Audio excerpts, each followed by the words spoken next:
পরিষ্কার করার এই বিষয়টি একদিনের বিষয় নয়, এটি প্রতিদিন চর্চা করার বিষয়।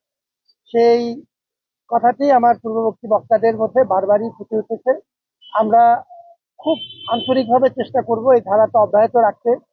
কিছু বিহেভিয়ারাল চেঞ্জ কমিউনিকেশনের কথা সম্মানিত সচিব মহোদয় বলেছেন এবং সেটি আমরা চালু রাখতে চাই। আমাদের ডাকসুর তরফ থেকে বিভিন্ন পর্যায়ে উদ্যোগ নেওয়া হচ্ছে এবং আমরা আমাদের মতো করে আমাদের সামান্য সামর্থ্যে বিশ্ববিদ্যালয়ের পক্ষ থেকেও এই অভিযানের সাথে সহযোগী হিসেবে আমরা এই ধারাটা অব্যাহত রাখতে চাই। দ্বিতীয় যে কথাটি বলতে চাই সেটি হলো যে আজকের এই দিনটি আমাদের কাছে খুব গুরুত্বপূর্ণ এ কারণে যে এটি বিভিন্ন প্রতিষ্ঠানের মধ্যে সমন্বয় এবং একসাথে কাজ করবার বৃহত্তর স্বার্থে, জনগণের স্বার্থে, শিক্ষার্থীদের স্বার্থে সবাইকে নিয়ে কাজ করার জন্য এটি একটি ভালো উদাহরণ তৈরি করলো। I C this celebration of partnership এবং সেটি অত্যন্ত গুরুত্বপূর্ণ। আজকে আমাদের সাথে সম্মানিত সচিব আমাদের অত্যন্ত গুরুত্বপূর্ণ একটি মন্ত্রণালয়, স্থানীয় সরকার মন্ত্রণালয়, আমাদের ঢাকা দক্ষিণ সিটি কর্পোরেশনের সম্মানিত প্রশাসক সহ সর্বস্তরের কর্মকর্তা কর্মচারী বৃন্দ, বিশেষভাবে উল্লেখ করতে চাই সিটি কর্পোরেশনের আমাদের প্রতিদিনের সাথী আমাদের পরিচ্ছন্নতা কর্মীবৃন্দ যারা আজকে আমাদের সাথে যোগ দিয়েছেন।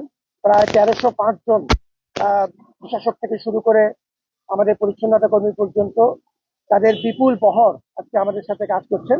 সাথে ডাকসুর আমাদের প্রতিনিধিবৃন্দ সহ আমাদের শিক্ষার্থীরাও যোগ দিবেন, আমাদের স্টেট বিভাগ সহ। আমরা উদ্যোগটিতে বহু মানুষের সহযোগিতা পেয়েছি। আমরা ঢাকা মেডিকেল কলেজের কথা বলছি, আমাদের প্রকৌশল বিশ্ববিদ্যালয়ের কথা বলছি।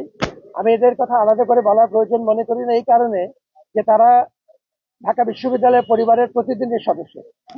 সেই হিসাবে আজকে আমরা তিনটি প্রধান শিক্ষা প্রতিষ্ঠান, সরকারের অত্যন্ত গুরুত্বপূর্ণ একটি মন্ত্রণালয় এবং তার সাথে সংযুক্ত আমাদের সিটি কর্পোরেশন, আমাদের সাংবাদিক বৃন্দ, আমরা সবাই মিলে একটি মহৎ উদ্দেশ্যে একটি কাজ শুরু করলাম। One small step in the right direction. আরো বহু পথ আমাদের অতিক্রম করতে হবে। আপনাদের সবার সহযোগিতা চাই, দোয়া চাই।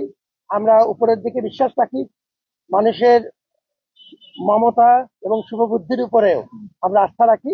তাতে নিশ্চয়ই আমরা সবাই মিলে চেষ্টা করলে ভালো ফলাফল পাবো। পরিবেশ সংরক্ষণ আমাদের অস্তিত্বের স্বার্থেই প্রয়োজন। আপনারা সবাই ভালো থাকুন এবং এই উদ্যোগকে আমরা আজ থেকে শুরু করলাম, কবে শেষ হবে জানি না। এই উদ্যোগ অব্যাহত থাকবে। ভালো থাকুন। Thank you.